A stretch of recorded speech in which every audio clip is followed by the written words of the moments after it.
I believe we are, in fact, live. Welcome to another data and API show here with Hasura. I'm super happy to have you all today.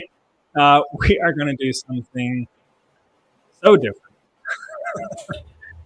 than we've ever done before. I am joined today by Gavin. Gavin, can you say hello to everybody?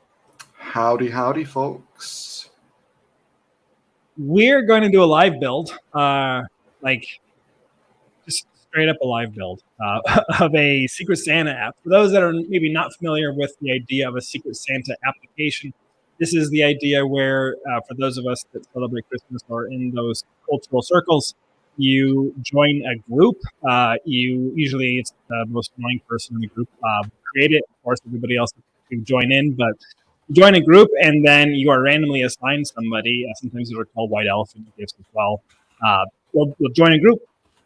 You give them a random person you have to buy a present for, and then you go out and buy a present. So I think white elephants typically has to be a used item, if I recall correctly. But anyways, we're gonna do that. We're gonna scaffold out a little application, and we're gonna basically just jump right in. What we're gonna do is describe the data model, which we did do a little bit of prior thought on in terms of just like kind of thinking through just briefly.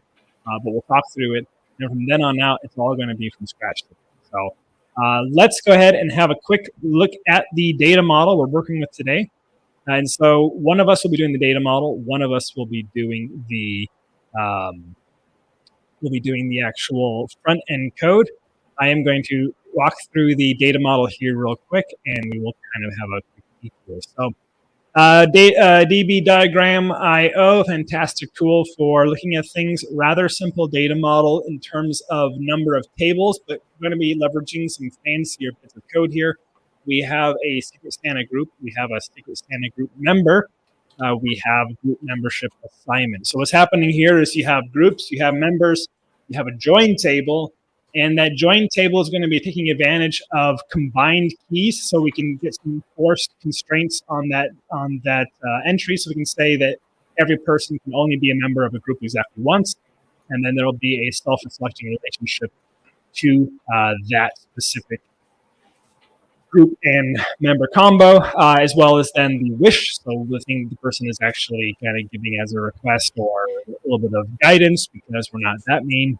And then the assignment of who it is that you want to be actually, who you'll be assigned to. So we're going to see how far we get with this. I will be working today. I'll be doing the front end, actually. I'll be doing this in Stackblitz, which is an online IDE. It just is a nice way to be able to share code. I'm going to do one minor piece of cheating, and that is that I will be looking at some of the dependencies that I had done in last week's stream using React Query. Where I'll be using GraphQL CodeGen to be able to handle some of the linkage for our API, as well as then what we're fetching and putting on the page. So a little bit of cheating from my part. I hope you'll forgive me for that. I'm just going to use this as a install list for what I'm going to be doing. But beyond that, everything else will be fresh inside of this project that I'll be bootstrapping right now. Next.js, fantastic tool. I'm going to be using TypeScript as well. I am not TypeScript guru by any means, so feel free to pass on your TypeScript tips while we are streaming, but I will be attempting to do my best there. That being said, I'm going to pass over the baton here to Gavin, who will actually show them the Hasura cloud interface, and we'll start actually modeling the data while I do some boring things like installing dependencies and just starting to set up a small shell. We'll be switching back and forth throughout the remainder of this hour and talking about like how it's going, and that's basically the idea. Apollo for GraphQL, we're going to be using React Query instead of Apollo, and that's because it does give us hooks, like a hooks-based library. I really like React Query lately. I'm on a React Query kick, so that's why we're doing that. So anyways, Gavin, do you have something ready to show and share? Yep, let's do it. I can start sharing my screen. And you can see, I assume, I hope. Not yet. Let me put you on stream there. There we go. Yeah, now we can see it. Oh, okay, sweet. All right, so we are on Hasura Cloud currently. So if you don't have a cloud account and you're trying to follow along, or you do this later, definitely just go to cloud and make one. So if you do that, it'll pop you here. You can sign up either with your Google or your GitHub. You can also use your plain email if you want. But anyways, I'm going to be using a free project. So I'm just going to click use a free tier.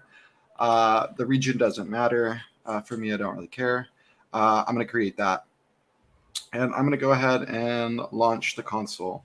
So now we have a new project. We're going to launch the console. And we need to connect a database.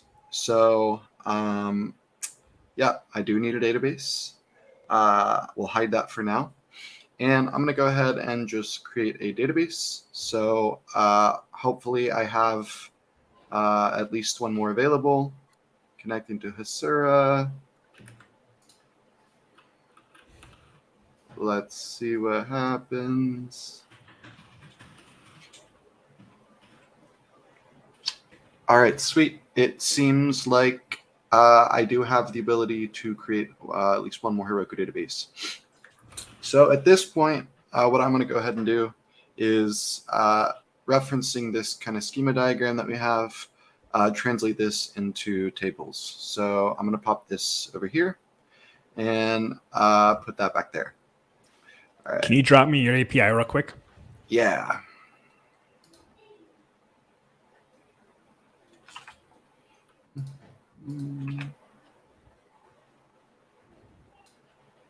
Got it.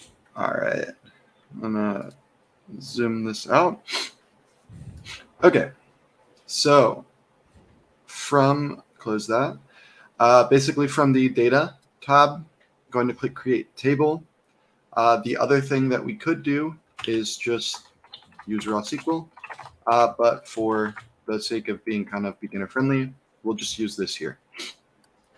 So I'm going to start with the concept of like our people or our users first. So we just call it like a person. A person will belong to a Secret Santa group, and a person will also have the member assignment.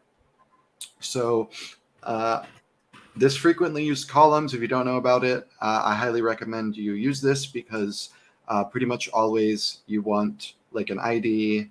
You usually want like created at and updated at, and that just sort of saves that tedium. So we have a name that is going to be text, and we have an email that is going to be text. Email should probably be unique, so we'll go ahead and put a unique constraint on there. Primary key is set as ID, and we'll add that table. If we wanted to, we could come in here and add some constraints. We could say, for example, that name shouldn't be longer than like 200 characters. Obviously, that's unreasonable. Or the same thing for email. We could use a regex, but we won't do that right now. We'll do that maybe later. All right. So after we create the original table, then we're going to go ahead and create a group. So we will do the same thing from here, create table. This will be Secret Santa group. And the columns that we're going to have here, again, we'll do an ID. We'll do a name that is a text. And we will do a foreign key. So the group will have an owner, which will be integer. And to add the foreign key, we're just going to say, hey, click here. And the reference table is going to be person. And the relationship is going to go from the owner ID on this table to the person.id on the other table. So if we save that foreign key and add table, then now we should have two. So the next thing we're going to do is put a relationship. So we're going to go ahead and add the suggested object relationships. So this is a one-to-one. So we will call this relationship probably owner. Makes sense. And we'll save that. And we need to also do the inverse of that as well if we want to be able to query it from person. So we'll come here. It will suggest a one-to-many relationship, which we should probably call this owned Secret Santa groups.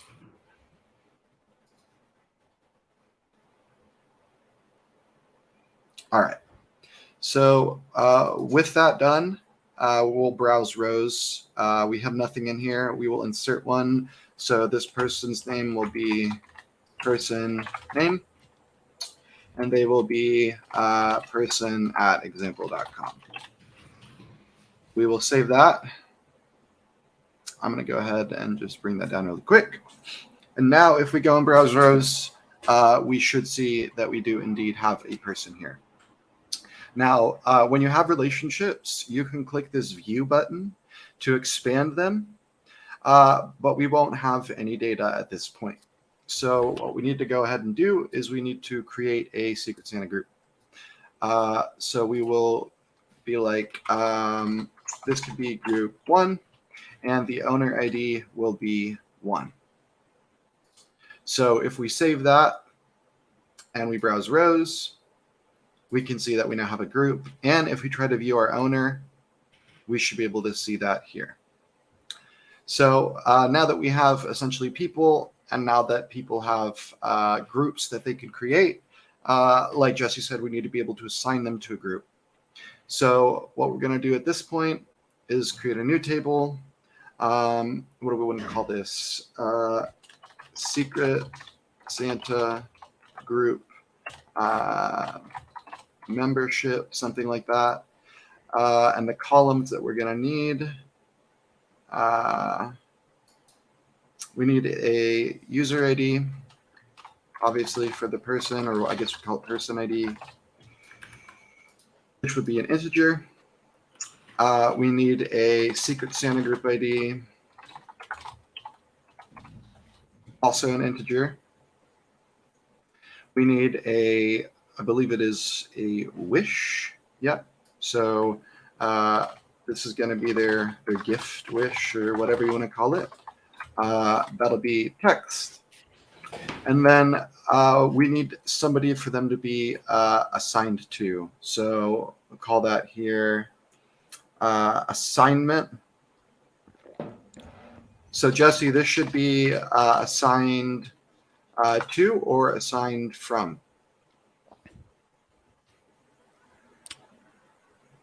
To. Assigned to. Got it. This will also be an integer. I just contributed our first bit of tech debt. All right, so the primary key, let's close this. We basically can say that the person ID and the Secret Santa group ID, we have a compound primary key, and this will basically say that each person can only belong to a single group one time, and that prevents duplicates. Now on the foreign keys, the reference table will basically be person, and it will be from assigned to and the person's ID. So if we save that and we try to create this table,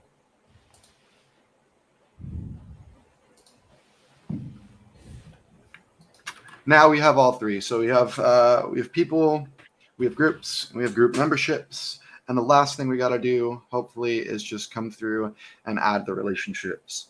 So here we're going to basically call this say person. We can always change this later if it doesn't make sense when we query through this. Add that relationship, come back in through here, and go to person again. Secret group memberships. We'll add that.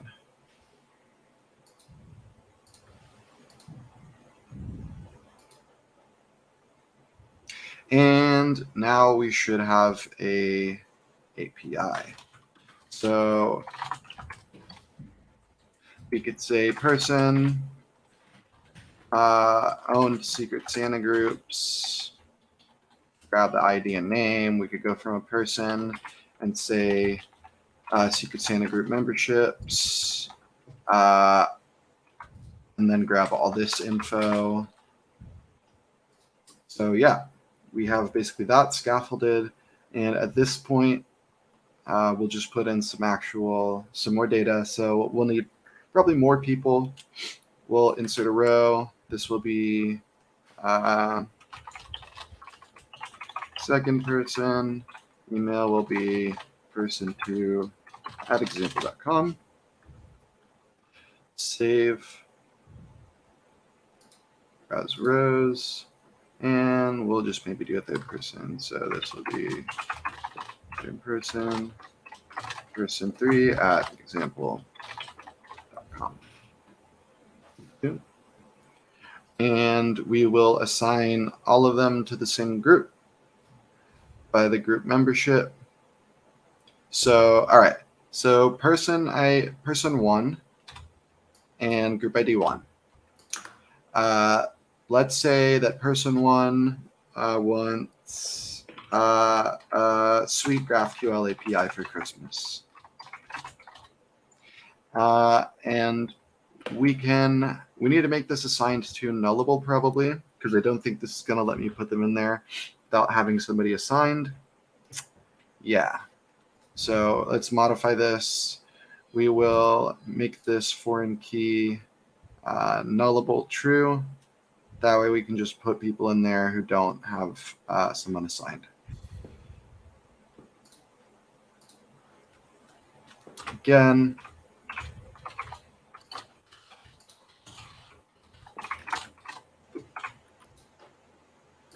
all right, so we'll put person 1 in there. All right, and then person ID 2 belonging to the same group. They want an Next.js 12 front end. We'll insert again. And person 3 wants, let's see, chickens.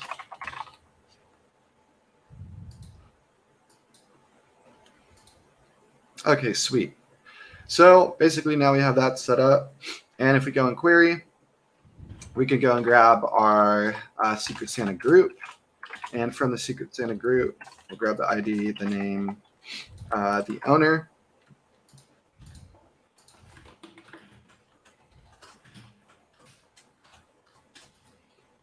We'll grab ID and email from that. And then we need to also put our memberships into the group. Relationships, we will configure a relationship.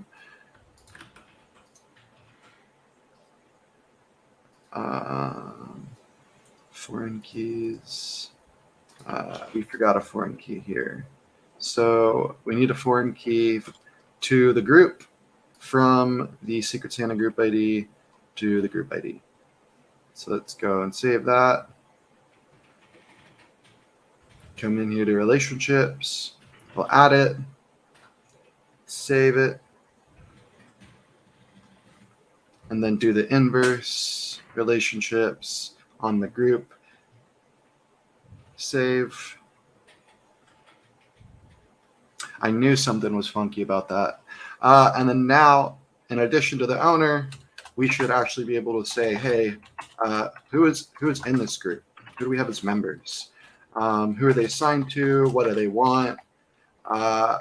And what is the person's ID, name, and email? All right. So if we run this, then now we should basically be able to see this. So we have this group. The owner is our first person. In the memberships, we have 3 people. So the person who wants the sweet GraphQL API, the person who wants the front end, and the person who wants chicken wings. Now, one question is why person is null here? that should not be a thing. So let's check the data.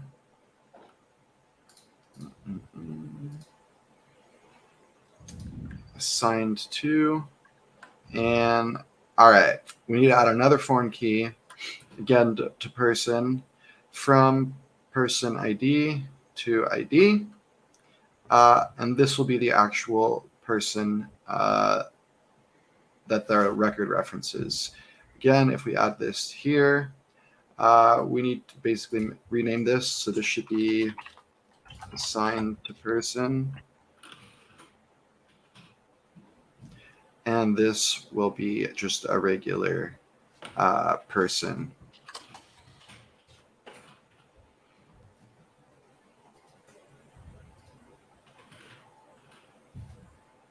And now at this point, if we go and run this query, that's more likely. Okay, so now we have a proper data model and everything's coming back.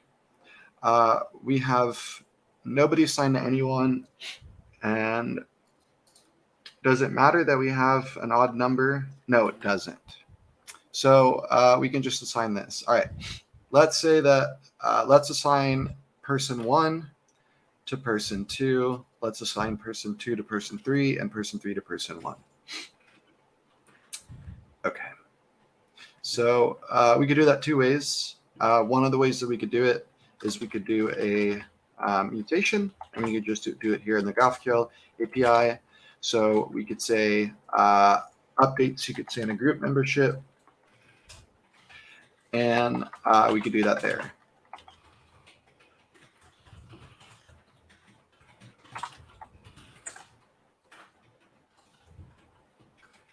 There. Set assigned to. Let's prettify this. Okay, returning person ID and assigned to. Sweet. So hopefully this should assign person ID 1 to person ID 2. And let's assign person 2 to person 3. And person 3 looping back around to person 1. All right, now at this point, if we rerun the same query that we had before to grab everything here, now we should see people that have been filled in on this assigned to.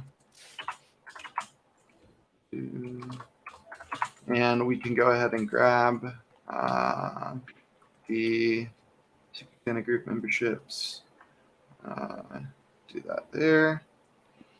Now they all have people assigned to them. And in the secret Santa group memberships, do I need one more foreign key? Relationships. No, they should. Oh, I have to put it on the person. There we go. So this one is going to be chips.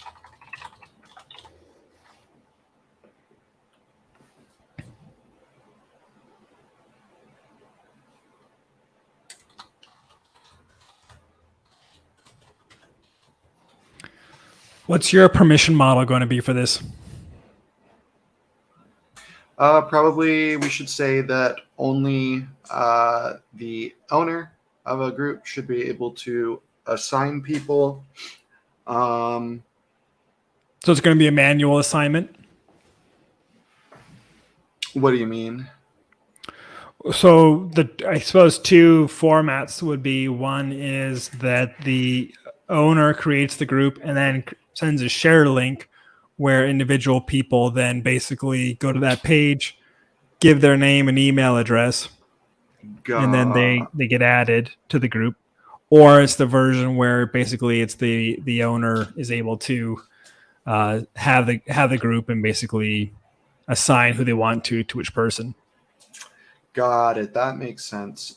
Probably we should, I mean, in a more realistic scenario, you would probably send the link out and people would sign themselves up and they'd be able to put in their wish and stuff like that. Because we can do that if the group has a unique identifier, we can do that with the Next.js form, have kind of a group slug page. Yeah, so we'll do it that way. And then I guess we also probably ought to put like we could do like a Boolean here for whether or not the gift wish has been actually given. So make sure that people aren't saying like, hey, I want an Xbox, and then they never give anybody anything. So we could basically be like gift wish granted, or gift wish received probably. And that'll be a Boolean with a default value of false. I don't want that to be nullable, but it's too late because we've created people. So should we allow anonymous creation then? So as long as they have the secret share link, they're allowed to register themselves? Or do you want it? That might be the easier model to try to work with in terms of mapping to the front end, is allow anonymous creation. And then they'll be getting their own unique email link, to basically, they'll be emailed their custom ID as a path to be able to modify their, to CRUD their own stuff. Got it. Do you know what I'm saying, or am I rambling like a madman? I think I get what you're saying, but would we remove person if it's an anonymous sign up then from all the relationships?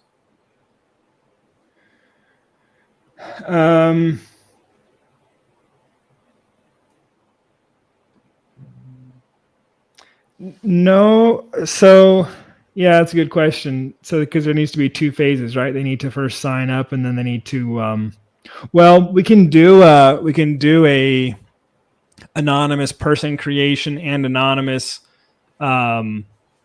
membership creation, and then create that in a nested query, right?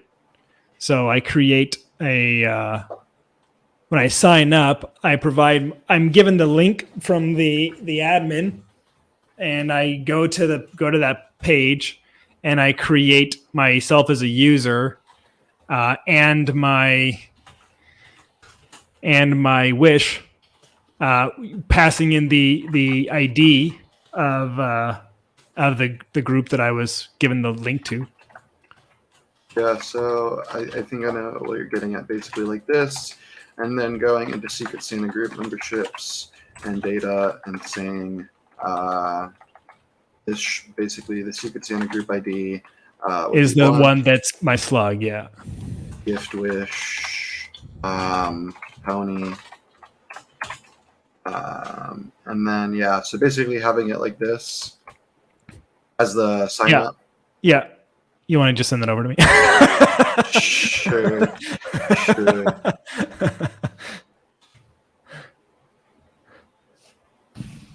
Y'all didn't know we have a secret chat, did you? Yeah, you do. Now you do. Now you do. All right, so. But that'll need to be anonymous user created, right. And permissions will need to be anonymous. Anonymous creation for inserts. Yeah. I wanted to make sure one thing, which is that when we go through the group memberships, that being able to see this assigned to person, ID, email, name. So let's go gift wish, person ID. And then we'll grab these two. Okay, so with this, gift wish received. All right, so with that, we should have all of the info that we need. All right, so person ID 1, here's their full info. They wish for Sweet GraphQL API. and they have been assigned to person 2. Person 2 wants a Next.js 12 front end, and they should be assigned to person 3, which they are. And then person 3, they just want chicken wings, and they are assigned back around to person 1. All right, so everything looks good here. And I guess we will go ahead and move on to setting up the access control and relationships. So let's think about this. We need an anonymous role. So the permissions for an anonymous role, and we should say that anonymous can create a person without any checks. And we will allow them to insert their name and email, and we save this. Realistically, you could also just do this through an action. Like if we were, the proper way to do this would be for us to have like a REST or GraphQL API handler, and that could authenticate itself as the admin instead of just allowing people to insert themselves into our front end. But I don't What's know. the reason you would do one versus the other? Because we can also do the handler approach, because this is Next.js, so this is not an issue. What's the reason why you would choose that versus allowing anonymous inserts?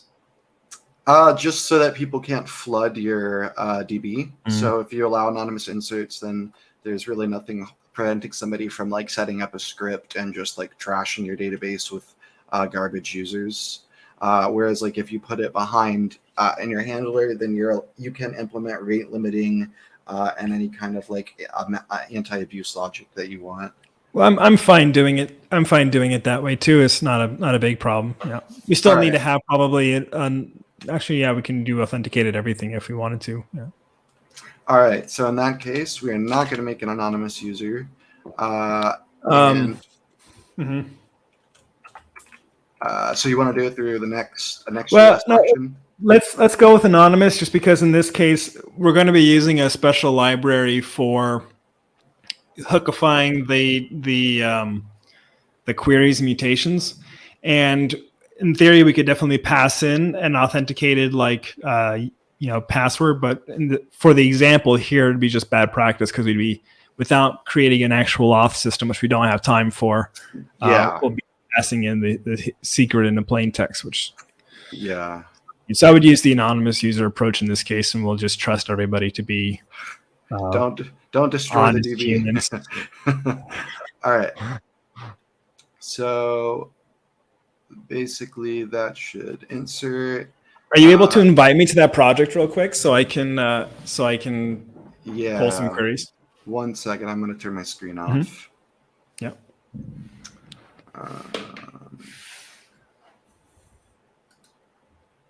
This should be.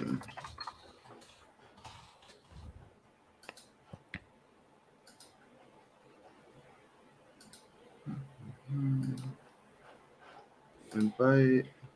All right, I sent. You got some super fans in chat, by the way.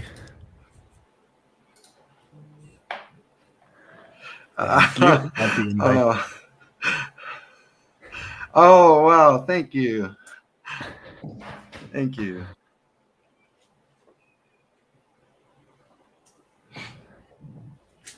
All right, awesome. I'm in your project. Sweet. Do we? I'm trying to remember. I'm going to check it now. But do we actually have the concept of an upsert or no? Oh, we do. Yeah. Because that would be probably the more safe way to be able to handle the create user and wish, is make it be a.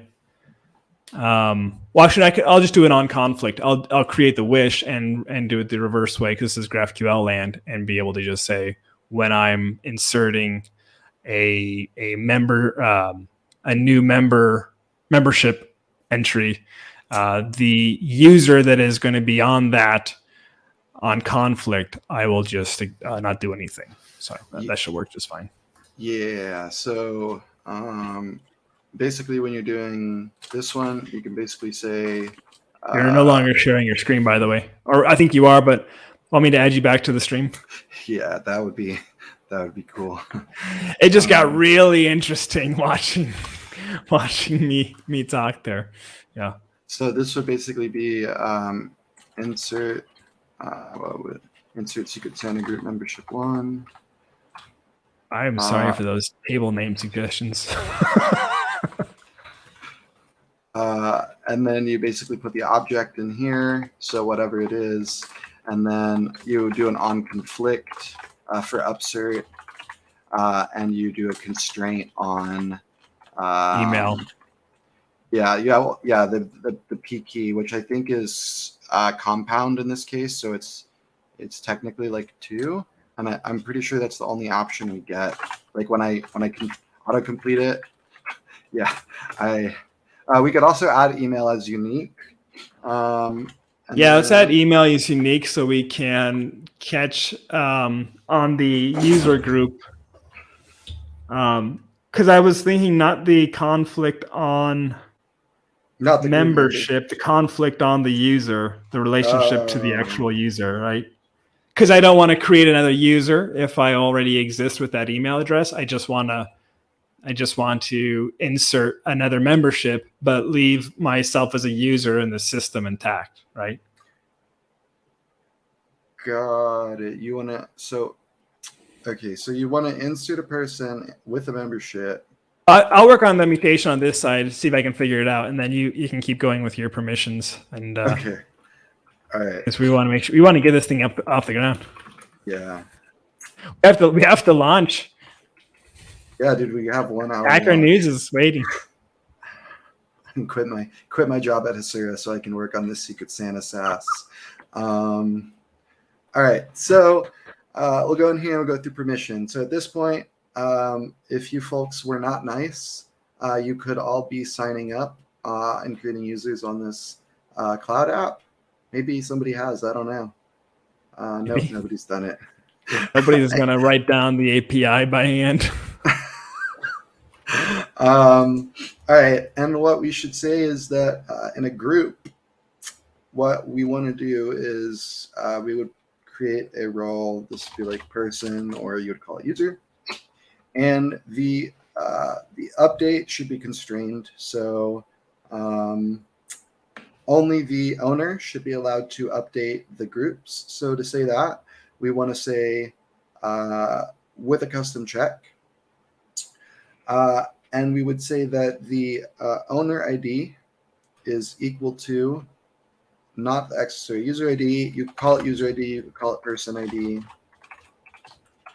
And this constraint would basically say that only the currently signed in user is allowed to update Secret Santa groups. So we will allow them to update the name only, because that doesn't make sense. Owner ID would allow them to transfer ownership of the group, but for now we'll just say they can change the group's name. So if I do that, then what we can do to check this is we can come here, we can get rid of that. And here's the problem. Right now my admin secret is enabled. So if I turn this off, you're going to see that all of our operations go away. So that is because I'm no longer an admin. So what I need to do now is pass accessor a role and say that my role is person. And I need to fake a person ID. So that permission rule we just used, we want to say, accessor person ID, and I'm going to pretend to be person 1. So at this point, get rid of that. We're going to turn the admin secret back on just to sort of have like a God mode available that we can impersonate the roles. Obviously, it doesn't work if you don't have this. And now you can see that I only have one operation available. I can call this update Secret Santa group. If I come to query, then I have nothing. So we'll go back. We're going to update the Secret Santa group. And we will basically say where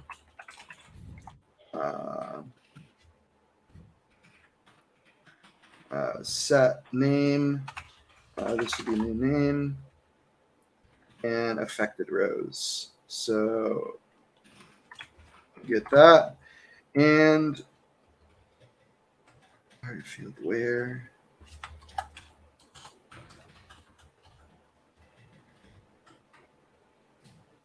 All right, so we'll do that. Come to data, and if we look at our Secret Santa groups, then now this group has name, new name.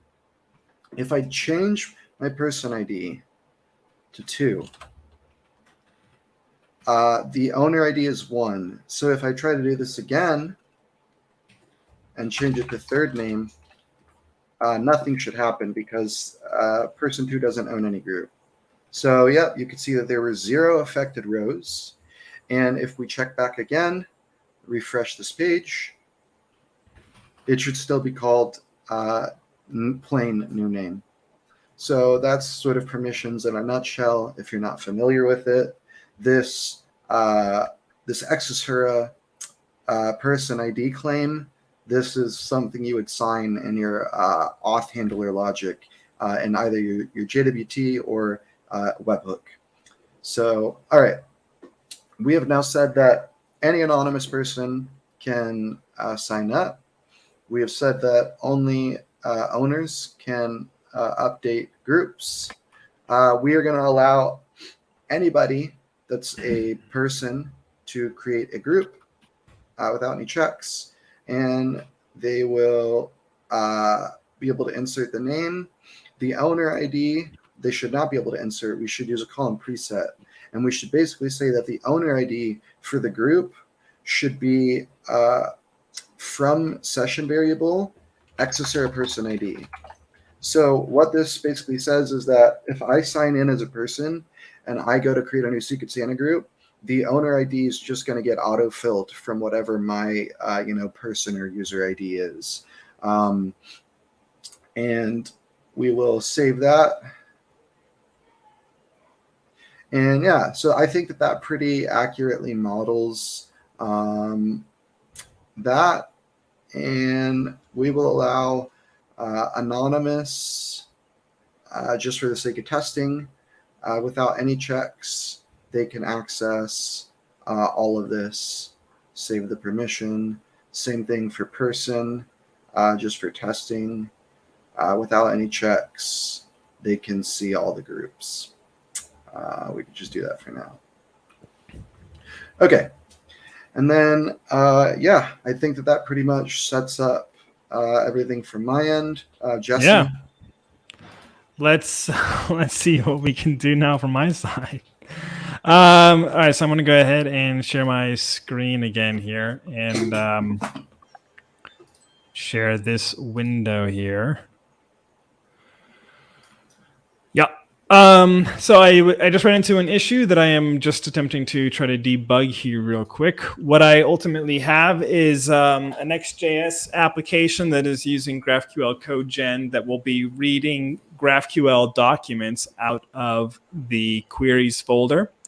And from that queries folder, it will create React query hooks that I can then use either as mutations or as queries inside of the document.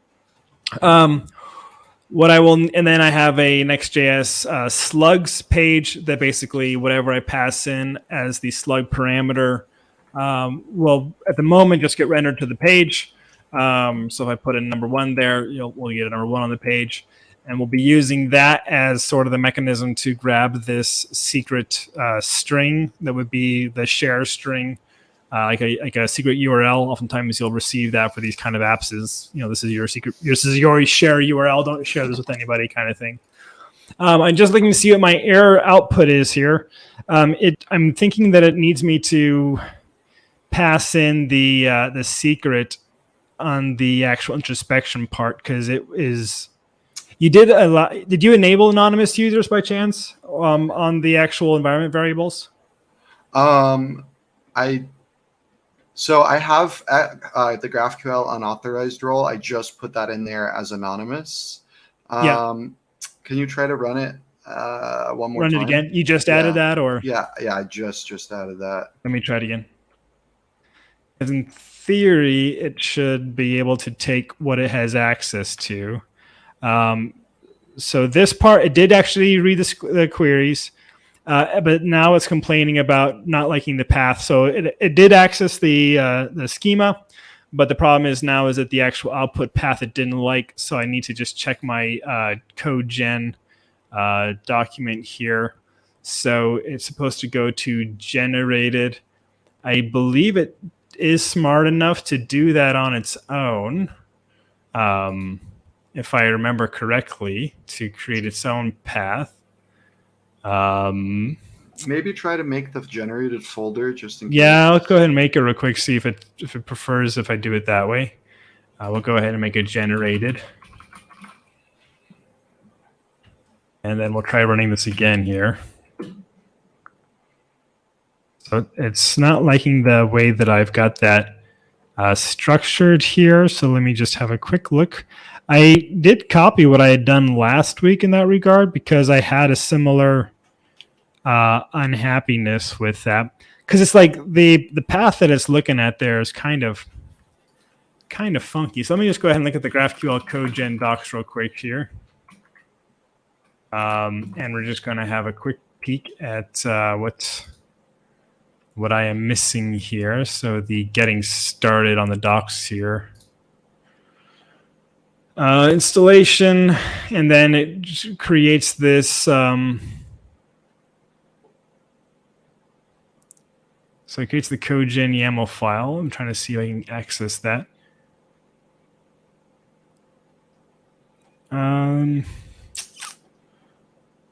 Well, what I'm going to do here is grab again what I had done last week because I'm going to see what didn't work there. So this is the one that I had done last week, and I'm just going to see what it preferred, how I figured it out last week. It sure seems like I have the same, the same thing there. Let me just compare this here. So generates. But that sure looks to me like I have the same thing set up. So overwrite schema documents and generates. This is the path. Plugins. Yeah.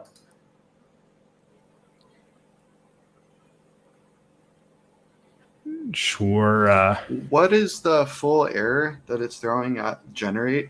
Because it like kind of cuts off. Yeah, I wonder if I can. No, it's just saying this is with the path location that it's having the issue. So generated, yeah, it shouldn't be having an issue there. Let me just valid to me. Yeah, it does, doesn't it? Okay, so what is it saying? Oh wait, go scroll down a little bit. Scroll down. Yeah, 2 errors. GraphQL document validation failed. Cannot query field insert secret Santa group membership. On type mutation. Well, because that's the plugin. The plugin there is not able to read it, right? Because it's not finding the generated document, and that's because up here it's not generating the document. It says, "Did you mean?" Scroll down though. Oh, you know, I wonder actually here. 1 second. I wonder if I need to put the schema. I'll say, where did you see that? Did you mean? It says, "Did you mean? Did you mean insert secret Santa group membership?" Because you don't have access to that. So maybe just get rid of that. And wherever your query is, and try getting rid of the 1 to just make it insert group membership, and then run it again. That's an invalid. The args will be wrong, but so I need the where argument, right? It should be, I think, objects, right? Yep. Yeah, and then down here is returning. What is that? Because I don't have anonymous on read on that.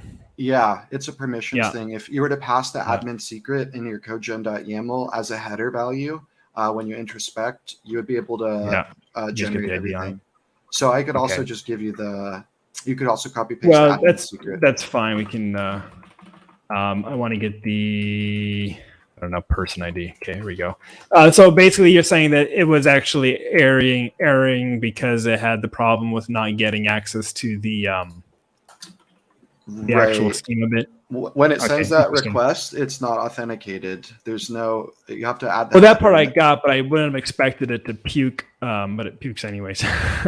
So On now let's see. it says on conflict is not defined by type. Field on conflict. Okay, so we'll check the query again. So Try just removing on conflict altogether, because basically we're gonna have to whittle this down. yeah, so we're going to remove that one for now. I should have validated. Oh, I'm going to do this is I'm going to turn off the authentication here. And so it doesn't like returning, so I don't have any read writes on it.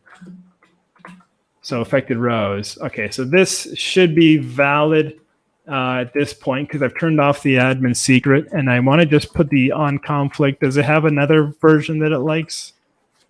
No, it doesn't give me any. Because that would basically be a form of a read, right? Because an on conflict would say I can perform behavior of an update, but I don't have update permissions. So yeah, we can. I'm just gonna add anonymous to be able to. That's fine. Let me just go ahead and connect it for the moment. Anyways, you can do that in the meantime. I'm going to just fix this and see if we can make sure that the code gen is actually running. Yeah, there we go. So what we've done now is when we run that code gen with a valid query, it gives us the actual data output inside of the generated file here, which is a whole lot of TypeScript you don't have to write by hand. But the cool part of it being the React query bits is down here at the bottom. We get this use insert membership mutation hook. So what we're going to do is we're going to grab an ID from one of our existing groups here and synthesize that this is actually the behavior of somebody having send us this URL. So I'm going to go into the data real quick and just grab one of the group IDs. So it's just actually ID 1, so we're actually all squared away. I'm going to turn this back on now for the moment. Did you update the permissions by chance? Yeah, I set anonymous to be able to insert everything, and also I think we can go over time because we're coming up to the end. Yeah, we'll go over a little bit. So now I'm going to go back to the one. Could you give me anonymous read or no? I put anonymous on insert, so we will do anonymous on read, save permissions. Put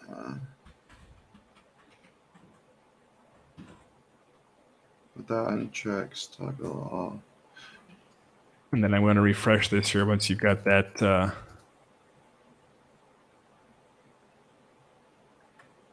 Did you update it?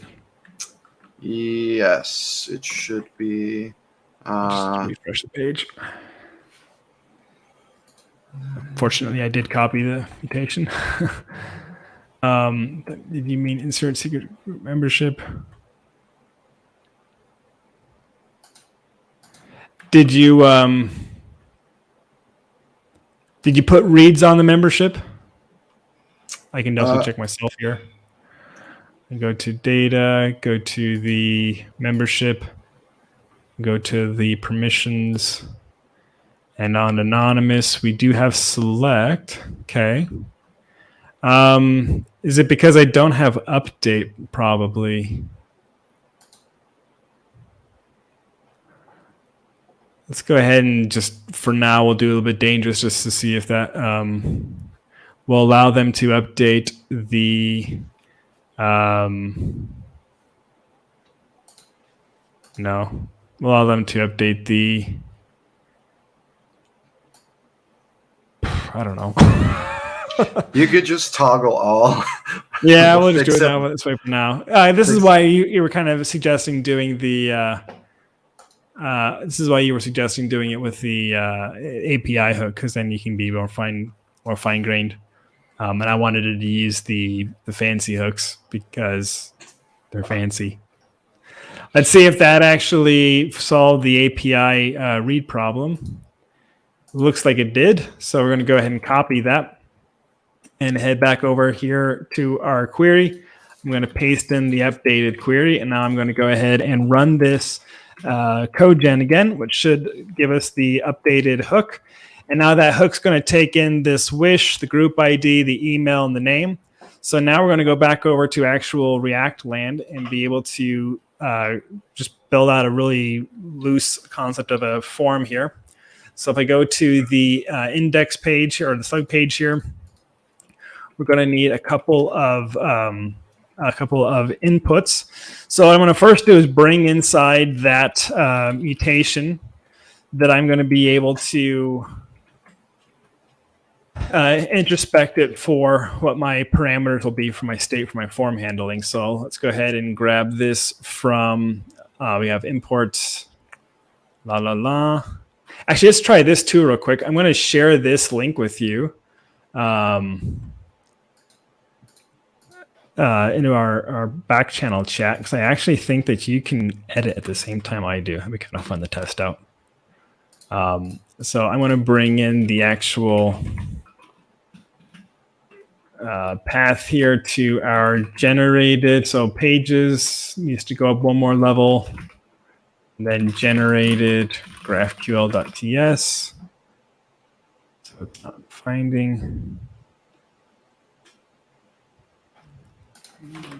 Let me just save this real quick. And so what's the actual path here? The stack blitz hinting is still not great from what I've seen.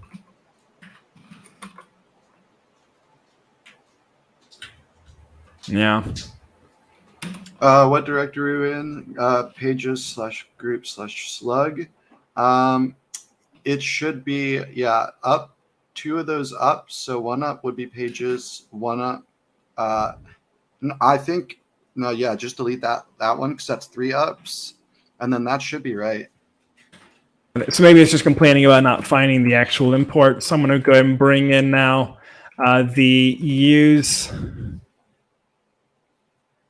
Darn it all. I'm going to go ahead and just look at the actual GraphQL file and find the name that's generated here inside of the actual generated file. It is called the use insert membership mutation. And so it's still It's just okay. So now it's just a generic TypeScript error. Get rid of get rid of the TS extension on the file. Does it not do the TS thing? Yeah. There you go. Mutation equals use insert membership mutation. And what this will now do is give us this this special operator. I'm going to go ahead and do this and just pull the actual mutate function off of it. And so it's going to tell me that this needs the wish, the group ID, the email, and the name. And so I'm going to use those as my states here. So we're going to go ahead and say const wish set wish equals react dot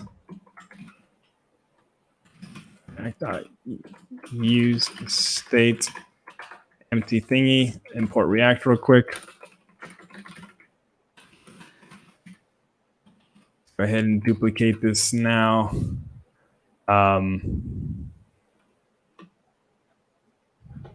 I think you might be able to implicitly. I think it's caught up. I think it's just because we're using an online IDE. It's got some lag. So we got, I think, 4 total inputs. So we needed the wish and the set wish. We needed the group ID.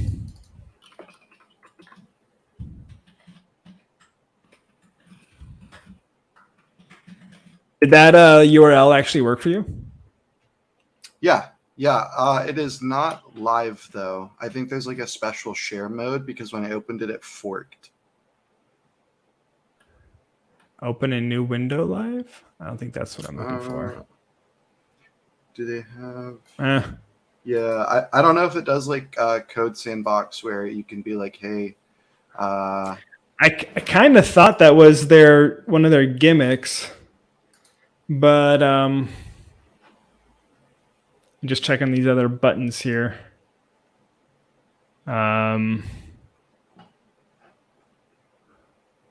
So maybe not. I thought it did actually. Wonder what that new window does actually. No, it's just the browser. Okay. Yeah. All right. So I'm not sure what the actual share live is, but we're not going to worry about it then. All right. So we got the email, and then we needed. What was the other? We got email, and then we got the name. All right, but I've lost my preview window now. Can I do that button? Yeah, that button works.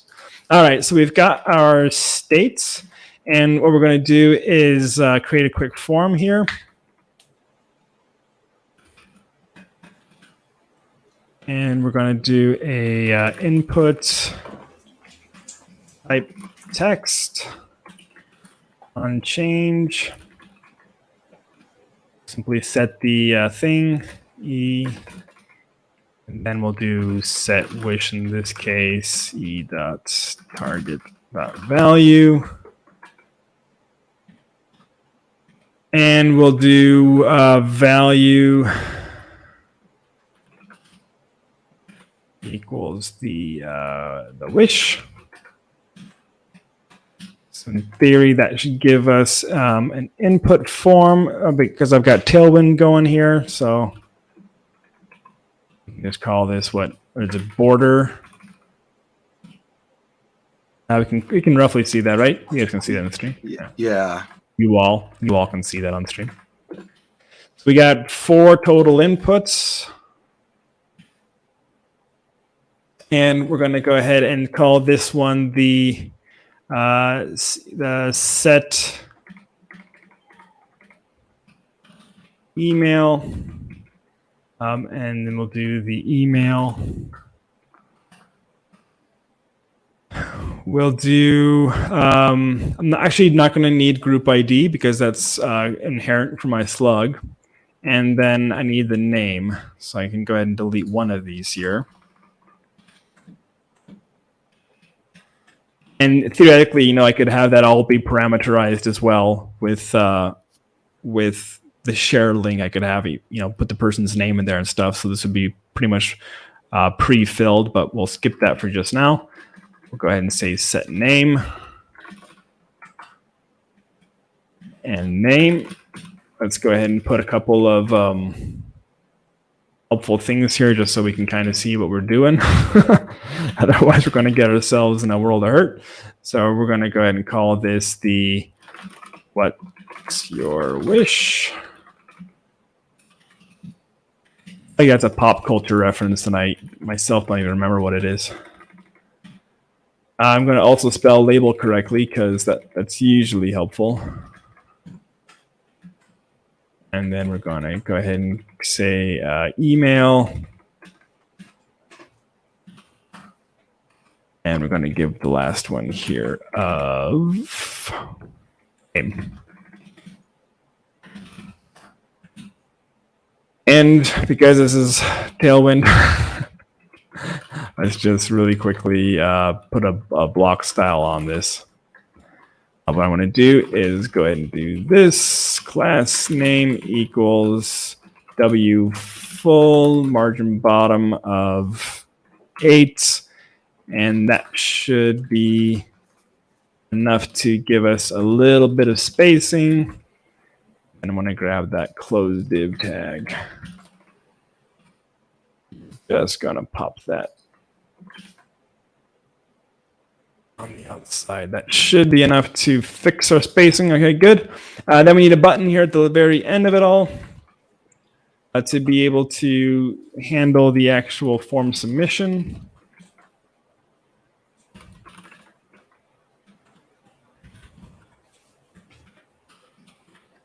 Say submit wish. Boy, I'm like random capitals and everything. Did I mention I went to bed at 5 a.m. this morning? I don't think I mentioned that, but you could probably believe me if I told you. I'm going to go ahead and call this handle wish. Now we're going to go ahead and do that up here. So const, and we'll say handle wish is going to be just a simple function. And we will mutate this, passing in our variables. of the wish email, and we need the group ID, which is our slug. Let me just see here. It's just a type. You have to cast it. So tell TypeScript that it's a number. You could do like the number constructor and then put slug. So just do capital N number and then in parens slug, and that'll force cast it. So say it again. Do type number with a capital N and then put slug in parens, and that force casts it as a number. You fixed, right? You don't have to do to fixed, but yeah. Does it actually typecast it? Yeah, it does. The reason why it's complaining is because inside of yeah, this also casts it too. I learned that last week from a viewer. Let me just have a quick check here as to what's the issue is complaining about.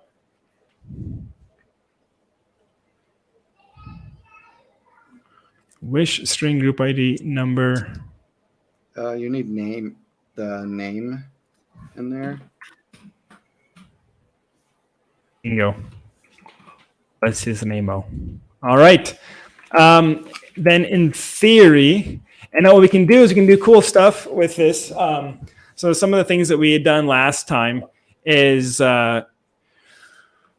we could do things like on error, on mutate, on success, on settled, so we can handle some cool behaviors that way, like updating another form state or something to say, hey, thank you for submitting.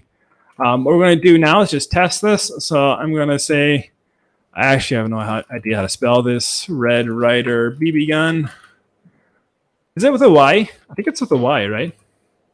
Yeah. I'm sure about that. Jesse at Hasura.io. Now I'll have my email. I believe my button is, there we go. So we go ahead and submit wish. And in theory, because I'm not actually handling any errors of any kind, I wonder if I can, actually I won't be able to inspect the network request at this point, but let's go ahead and check the database and see if we got ourselves a insert here on the group membership. And nope, so we need to figure out how to handle the errors here. So we're going to go ahead back to the form. And what we're going to do now is on this hook, we're going to grab ourselves a on air handler. I think it's actually not on air, it's just an error. So we're going to say at the bottom here, we're going to do an error check.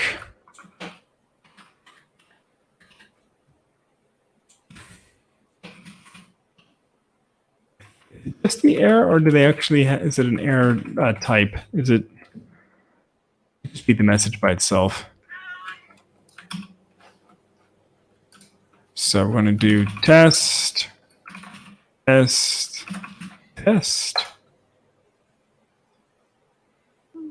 So can you right click in the little thing and then do an inspect there? And then yeah, I have to do a network check though on that, see what we're getting. So let me go ahead and try submitting again here.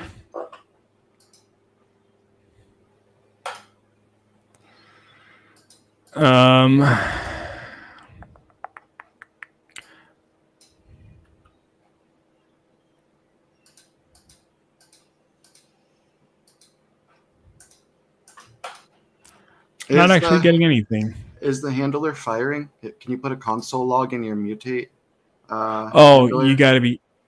Can you just console log inside of that? Yeah. So let's go ahead and try that. I'm just trying to see if I can see if it's actually having an issue. It doesn't look like it would, but we'll just do a console log fired, which may be my current state if it doesn't work. So that's suspicious. So handle wish is my error handler. Oh, I know why. Buttons don't change state. On click, yeah. Huzzah! All right, we got that log. Let's check our network. We should have a successful GraphQL request. So let's have a look here at the payload, which the payload went out fine. The response came back as a successful insert. So we have the ability there to get our data inserted inside of Hasura. So that went just a little bit over. That being said, that part's now actually the like really fast to create the process we would need to actually build the application. So everything's connected now for an iterative process. You've got the data model, you've got the ability to have your CRUD controls. You can start to lock down which parts you'd want to do. You could put this inside of an API handler if you wanted to lock some permissions down more.